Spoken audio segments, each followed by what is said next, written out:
Friends కోరుట్లలో ప్రముఖ YouTuber Vaishnavi చనిపోయింది కదా! అయితే తను చనిపోయిన తర్వాత నిజంగా ఎంతోమంది అరే! చిన్నమ్మాయి 19 ఏళ్ళు అంటే కనీసం 20 ఏళ్ళు కూడా లేవే. అందులో 4 నెలల గర్భంతో ఉంది. అలాంటి పరిస్థితుల్లో ఉన్న కట్టుకున్న భార్యని చంపడానికి ఈ దుర్మార్గుడికి చేతుల్లా వచ్చాయని అనుకున్నాం కదా! కానీ బయటపడ్డ మరో భయంకరమైన విషయం గురించి చెప్పాలి అంటే నిజంగా చాలా అంటే చాలా బాధగా అనిపిస్తుంది. అయితే వైష్ణవికి ఇప్పుడు 4 అంటే చనిపోయే సమయానికి తనకి 4 నెలల గర్భం. అంటే లోపల 4 నెలల పిండం ఉంది.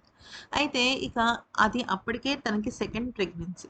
పెళ్ళైన తర్వాత తనకి ఫస్ట్ ప్రెగ్నెన్సీ వచ్చినా కూడా ఈ హరిబాబు, అలాగే హరిబాబు తల్లి, ఇంకా వాళ్ళు బలవంతం చేసి ఆ పిండాన్ని తీసేశారనమాట. అంటే వాళ్ళు మొదటి బిడ్డ వద్దనుకున్నారు. కానీ సెకండ్ బిడ్డ అంటే చాలా చాలా ఇష్టంగా వైష్ణవి లేదు నేను నా మమ్మీనవ్వాలి, అమ్మ అని పిలిపించుకోవాలి, నాకు కూడా పిల్లలు పుట్టాలి అని చెప్పేసి చాలా ఖచ్చితంగా తను ఆ నిర్ణయం తీసుకుందనమాట. అయితే తీసుకున్న తర్వాత సరే అంతా అయిపోయిన తర్వాత విషయంలోకొచ్చినట్టయితే ఏమైంది అంటే ఈ హరిబాబు అనేవాడు ఏం చేశాడంటే బేసిక్‌గా ఆ రోజు చాలా దుర్మార్గమైన పని చేశాడనమాట. నిజానికి తను ప్రెగ్నెంట్ అయిన విషయం, అలాగే స్కానింగ్ రిపోర్ట్స్, తన ప్రెగ్నెన్సీ జర్నీలో తను ఎలాంటి ప్రాబ్లమ్స్ ఫేస్ చేస్తుంది, వాటన్నిటిని కూడా తన వీడియోలో పొందుపరిచింది గదా! అయితే ఈ హరిబాబు ఈ దుర్మార్గుడు ఏం చేశాడంటే, ఆ రోజు రాత్రి ఆ అమ్మాయి నిద్రపోయిందనమాట. అంటే సాధారణంగా తను నిద్రపోయే టైం కన్నా ముందే నిద్రపోయింది. కారణం ఏంటంటే విపరీతంగా జ్వరం ఉంది తనకి. అలాగే 2 డేస్ నుంచి తను రైస్ తినట్లేదు. అంటే అన్నం తినట్లేదనమాట. ఫుడ్ తినట్లేదు. అయితే నీరసం అనిపించి బాగా తనకి కొంచెం లోపలంతా సర్ది చేసిందని చెప్పేసి తను 10:30 కల్లా నిద్రపోయింది. వాళ్ళ అమ్మగారితో మాట్లాడిన తర్వాత నిద్రపోయిందనమాట. అయితే కరెక్ట్‌గా కొన్ని గంటల తర్వాత అంటే సుమారుగా 2 గంటల సమయంలో ఈ హరిబాబు అనేవాడు వచ్చి ఏం చేశాడంటే తనని దిండు పెట్టి గొంతు నులిమేశాడనమాట. అంటే ఇంక ఊపిరి ఆడనీయకుండా చేస్తుంటే తను ఏమని ఫీల్ అయిందంటే హరిబాబు వచ్చాడు తననేదో అటాక్ చేస్తున్నాడని తను ఫీల్ అవ్వలేదు. తను ఏమనుకుందంటే తను ఎవరో దొంగొచ్చాడు లేదా ఎవరో రౌడీ వచ్చాడు.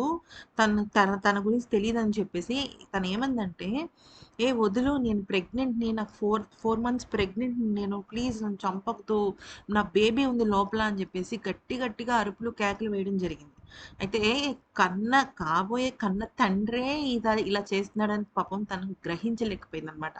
ఆ తర్వాత ఏమైంది అంటే కొంతసేపటికి అలా అరవడం మానేసరికి, ఈ హరిబాబు ఏమనుకున్నాడంటే చనిపోయింది అని అనుకుని దిండు తీసేసరికి, తను వెంటనే లేచి, ఏంటి ఇది? అనే లోపు ఇమ్మీడియేట్‌గా తనని తీసుకెళ్ళి గోడకు కుట్టాడనమాట.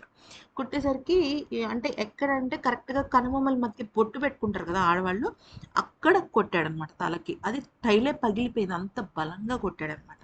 అప్పటికే తను ఆల్మోస్ట్ 80% తను అన్‌కాన్షియస్‌లోకెళ్ళిపోతుంది. అయితే ఆ తర్వాత కూడా తనేమంటుందంటే, తన 2 చేతులు పెట్టుకొని, ఆ బిడ్డని కాపాడుకోవడం కోసం ఎంతలాగా ప్రయత్నించిందంటే, తను చనిపోయే టైంకి కూడా తన 2 చేతులు కూడా తన గర్భానికి దగ్గర ఉందనమాట. తన పొట్ట దగ్గరుంది. అంటే బేబీ ఏమైనా అయిపోతుందేమో అని చెప్పేసి విలవిల్లాడిపోయిందనమాట. అయితే వీడేం చేశాడంటే, అసలు అప్పటికి కూడా తను చచ్చిపోకపోతే ఎలాగా అని చెప్పేసి, ఛాతీ మీద 8 పోట్లు ఛాతీ మీదంటే ఎంత దారుణం ఫ్రెండ్స్. ఏ ఆడదానికి కూడా ఆ ప్రదేశంలో కత్తిపోట్లు పడకూడదు. అక్కడ కత్తిపోట్లు 8, గర్భంలో 8, తల మీద 8, కాళ్ళ మీద 8 ఇలాగ ఆల్మోస్ట్ 30 పోట్లు పొడిచాడనమాట కత్తితో. ఇంతకన్నా దుర్మార్గుడుంటాడా? ఎంత నమ్మించి మోసం చేశాడో అసలు మాటల్లో చెప్పలేం. ఎంత ప్రేమగా చూసుకుందో ఈ అమ్మాయి వైష్ణవి. ఛీ! ఇలాంటి దుర్మార్గులకి కఠిన శిక్ష పడాలి.